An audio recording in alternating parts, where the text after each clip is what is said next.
So today I'm going to be making apple cider vinegar. So first I'm going to make these apples.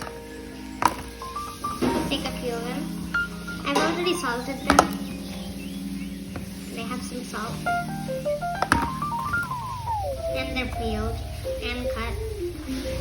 I think you can probably see that, but whatever. Does not matter. Maybe it does, but whatever.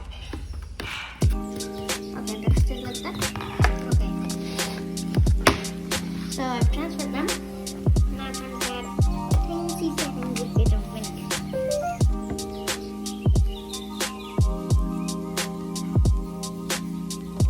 I think that's enough. So yeah, that's how you make apple cider vinegar for people who are done. Let me do a bit of mixing first.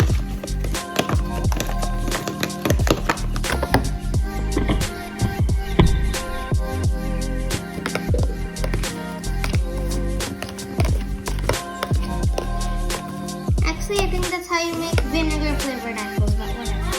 Mysterious food disappeared. Mysterious causes.